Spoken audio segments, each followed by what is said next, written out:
Brothers and sisters, in this Mass, we pray for our personal intentions, and later, after our Mass, we will be going to the Miracle of Lanciano. And what is Miracle of Lanciano?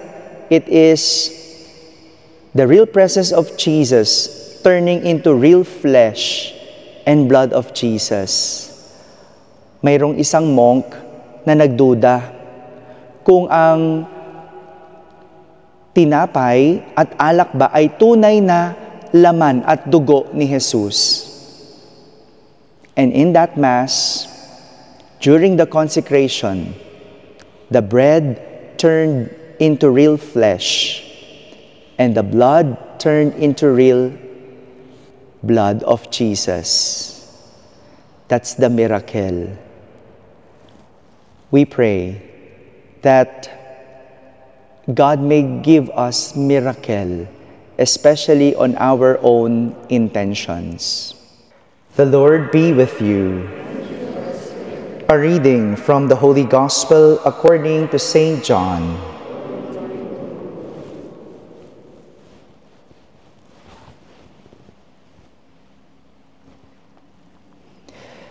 Jesus said to his disciples, "This is my commandment, love one another as I love you. No one has greater love than this, to lay down one's life for one's friends. You are my friends if you do what I command you. I no longer call you slaves, because a slave does not know what his master is doing. I have called you friends, because I have told you everything I have learned and heard from my Father. It was not you who chose me, but I who chose you, and appointed you to go and bear fruit that will remain, so that whatever you ask the Father in my name, He may give you. This I command you, love one another." My friends, the Gospel of the Lord. Good afternoon, my dear brothers and sisters. Together with us is the parish priest of this cathedral, Father Milton. Grazie, Father. Yesterday, we reflected on love, right? Do you still remember? Hello. You still remember? And we said that love is an action. And what kind of action of love did we reflected on yesterday? Obedience. Obedience. As Jesus told his disciples, "If you keep my commandments, you will remain in my love." Today, Jesus is opening another kind of love to his disciples, which focuses on the profound nature of Christian love, which is sacrifice. Could you say that? As Jesus commands his disciples to love one another as he has loved them, highlighting the ultimate demonstration of love. And what is that? Laying down one's life for one's friends. Laying down one's life for your friends. Jesus sets another example of love to his disciples as he used himself, his own way of love, to show what love is, and that is to lay down one's life.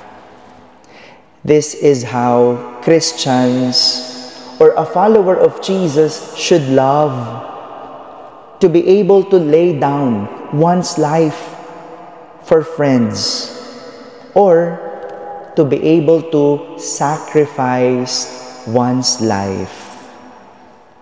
However, the problem lies on how we treat our friends. Itong magandang tanong, how do you treat your friends? Hello. Kailangan lang ba sila kapag meron kang mapapala? Tinatawagan lang kapag uutangan? Kasama ba sila sa GC? O ina-out kapag may kagalit? How do you treat your friends? Ito yung magandang question. The love that we can be tested and seen on how we treat our friends. I remember the story of Mother Teresa. Do you know Mother Teresa? Mother Teresa one day was approached by a journalist. And this journalist wanted to document the life of Mother Teresa. But Mother Teresa told the journalist, before you film or shoot my daily activities, I want you to observe. Observe ka muna bago mo kunan ang aking buhay. And so, the journalist followed Mother Teresa. And that day, Mother Teresa was scheduled to clean the wounds of a leper. Nagnanaknak yung sugat, nilalangaw at inuuod.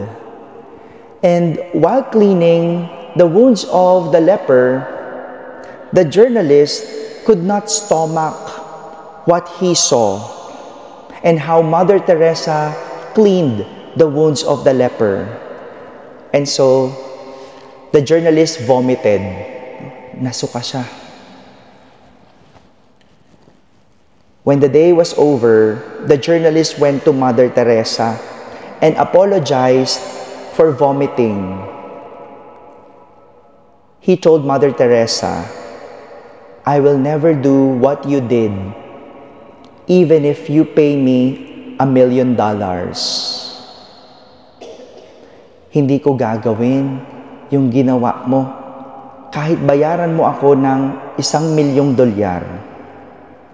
And the good saint replied, I won't do it either,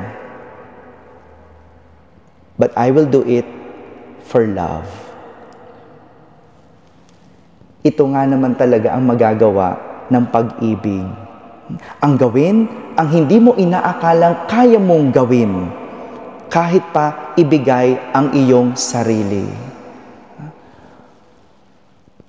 Bago po ako naging pare, ako po ay nagtrabaho at ako ay may girlfriend.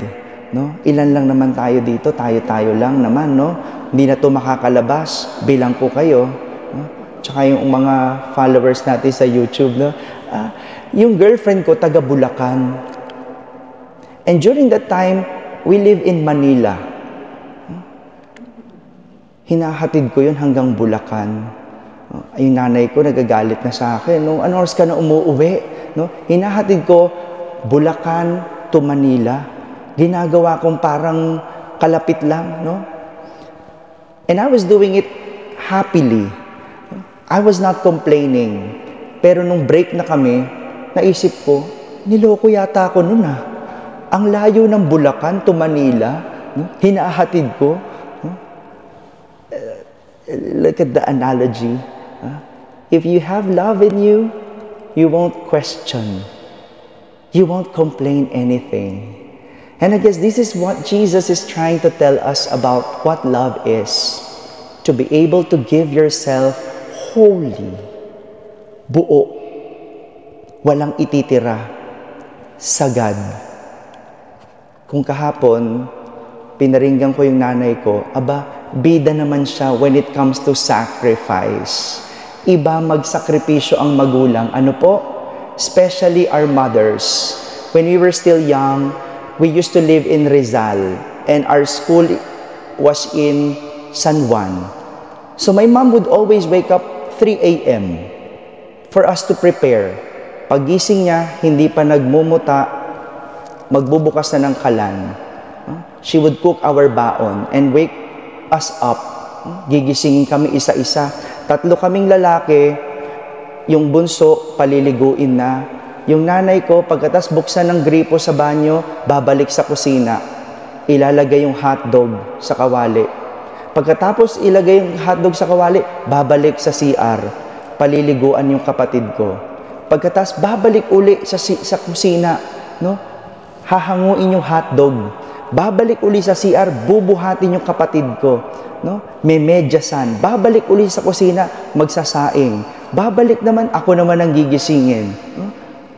Madaling araw, every day. At bago mag-alas 5, we have to leave our home. At bago mag-alas 5, haggard na ang nanay ko. Yung tatay ko, tulog. That's how the sacrifice of a mother is. But these are just little sacrifices. Hindi man lang tayo namatay sa mga ganun. That's why, minsan, pag merong umiiyak sa akin about love life, lagi ko sinasabi, hiniwalayan ka lang, hindi ka pa namatay. Magreklamo ka kapag ikaw ay namatay na. Kaya hindi pabor ang simbahan sa divorce kasi ito yung nawawala sa pagdidiborsyo. The element and aspect of sacrifice. Yung pag nasaktan lang, hiwalay na. Naghirap lang, hiwalay na. And where is the element of sacrifice? And what is sacrifice for Jesus? To be able to lay down one's life for others. Mother Teresa said, a sacrifice to be real must cost, must hurt, and must empty ourselves.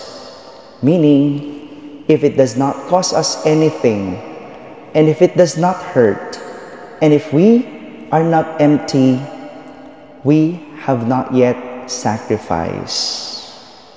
The love that Jesus is teaching us today is a love that can sacrifice, to lay down one's life for one's friends. Amen. So we thank Father Milton for allowing us to celebrate Mass here in the Cathedral. Father, grazie. Salamat po. Thank you very much. The Lord be with you. And may Almighty God bless you all, the Father and the Son and the Holy Spirit. Our celebration is ended. Go in peace to love and serve our Lord. Thanks be to God.